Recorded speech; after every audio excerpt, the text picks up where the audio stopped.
start of the 2023-24 season, the Milwaukee Bucks have been the target of a lot of criticism. Some people saying that they've had a disappointing start, and I can understand that. But at the same time, I feel like people are being very unfair to this team. And no, I'm not just saying that because I'm a Bucks fan, but I'm saying that because the bar was way too high for this Bucks team to reach. Before I get into it, if you like videos like this, make sure to hit that subscribe button. I'm trying to make a late push to 1,000 subs. So if you want to be a part of that, just make sure to hit the subscribe button. And also like the video, it helps out in the YouTube algorithm. But back to the video, the expectations of the Milwaukee Bucks going into the 2023-24 season were that they were going to be one of the best teams in the league because of the Damian Lillard trade, because of, all the things that opened up because of that trade. Scary potential of a Giannis and Dame duo with Chris Middleton on top of that, with Brook Lopez on top of that. And so far, we haven't seen this team at their fullest potential, mainly because of A, injuries, and B, the adjustment period that some players have to go through, like Dame, for example,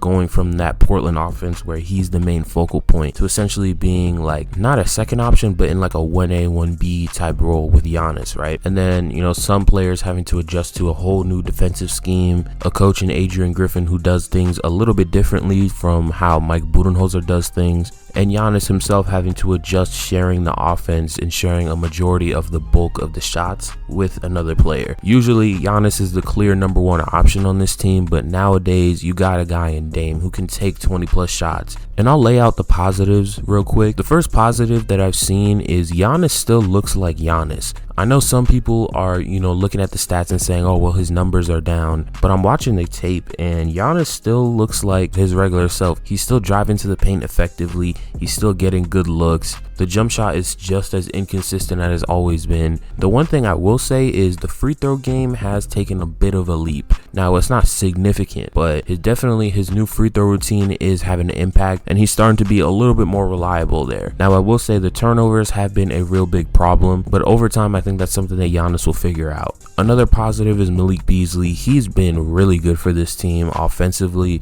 On nights where Chris Middleton is either playing limited minutes or he's not playing at all, he's stepped up to be that third option for us. And while Malik Beasley isn't good defensively in the slightest, he still showed a lot of effort to start the season. Cam Payne was another really good signing for us as well. Despite what happened in that Pacers game, he's fulfilled his backup point guard role extremely well. And then Marjon Beauchamp has been great in his second year in Milwaukee. Even though it's only his second year, he's been put in a lot of veteran-like situations, and he's never really backed down from a challenge. The way he's playing right now will guarantee him a starting spot towards the end of the season, because I think Marjon in the starting lineup will fix one of our biggest problems. And you already know I had to mention Jay Crowder. Jay Crowder has been playing amazing to start the season. I think he's currently leading the NBA in three-point percentage, which is great. Jay has also been one of our best defenders. He's a great perimeter defender, great help defender, and Adrian Griffin has been using him well in our scheme. And those are all the positives so far this season. I don't have much to say about Middleton right now because his game has just been kind of confusing to start the year. He hasn't been playing like full minutes, and his role is kind of undefined right now because of the factor of Damian Lillard being in this offense. And then on top of that, you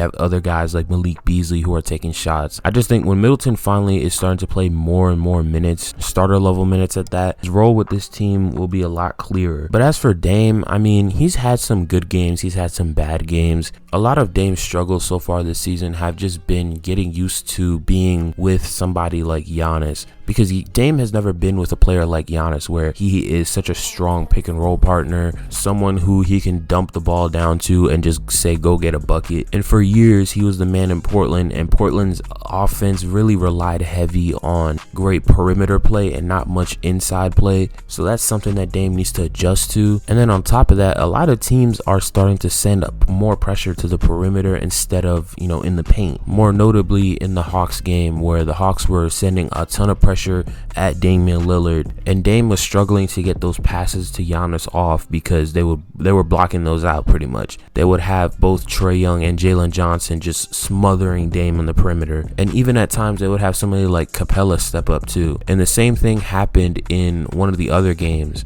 Now, where Dame would take advantage of this was against Philly, when they would try the same thing, and he would take advantage of how slow-footed Joel Embiid was on the perimeter. But do I think Dame will figure it out eventually? I think he will. Obviously, I don't expect him to shoot 29% from 3 throughout the entire season. We all know Damian Lillard is a better shooter than that. Come on now. And now I want to address the biggest problem with the Bucks, and that's perimeter defense. The point of attack defenders are simply just getting beat on a lot of these perimeter plays. In that Pacers game, there was this one play down the stretch where Malik Beasley literally just fell asleep defensively. And while I like what Malik Beasley has done for this team, as a championship team, you just simply cannot have a backcourt of Malik Beasley and Damian Lillard. That just simply cannot happen. And it's not like Malik Beasley is too good to come off the bench, right? Because even if Malik Beasley is coming off the bench, he can still play that same role of like the offensive guy who's taking a lot of shots, but he's just not starting. I think the temporary solution to this problem is starting Pat Connaughton. And while I don't think Pat Connaughton is like this amazing defender, right, he's still better than Beasley on that side of the ball. And plus, he's got a lot more chemistry with Giannis and Brook Lopez. There's a lot more continuity there. You can run a lot more action through Dame and Giannis, and Beasley can come off the bench and he can give you that scoring punch that you need. And hopefully throughout the season, MarJon Beauchamp improves enough as an offensive player. Hopefully he can just be a reliable 3-and-D guy, because the Bucks are definitely going to need it going into the playoffs. I feel like the Bucks are suffering the similar issue to what the 2021 Utah Jazz suffered with Rudy Gobert. They have great paint defense, they have great rim protection, but the point of attack defense is eventually what's going to kill them, because it's either Giannis is going to have to step up on a lot more screens, which limits his defensive capability as like a roamer pretty much, or you're going to have Brook Lopez a slow ass on the perimeter trying to guard somebody who's like Tyrese Maxey, for example. And ideally that's not something that you want. But so far in the season, have the Bucks kind of been disappointing a little bit. But I think people's expectations for this team were a little bit too high to begin with. And I get it, it's Dame and Giannis on the same team. There's gonna be a lot of hype, there's gonna be a lot of expectations, right? But again, you're asking this of a rookie year head coach. That is extremely unrealistic, right? I think by the 25 game mark, the 30 game mark, we're finally gonna see like what this team actually looks like. And then let's say this team gets knocked out in the second round this year, right? It's not like we're only gonna have Dame for one season. No, we're gonna have Dame for quite a while. Just imagine what this team is gonna look like next year if they get more pieces, or at the trade deadline if we trade for somebody. Giannis is already a strong attraction for free agents. Just imagine a combination of Giannis and Dame. I'm just saying, a lot of people need to pump the brakes a little bit. A lot of people need to temper their expectations. But yeah, that's the end of this video. If you enjoyed, make sure to hit that like button. If you agreed, disagreed, let your voice be heard in the comments. And if you want to see more vids like this, make sure to hit subscribe. Again, I'm making a late push to 1,000 subs. If you want to be a part of that, make sure to hit subscribe. But that's the end of this video. Follow all my links down below, and I'm out. Peace.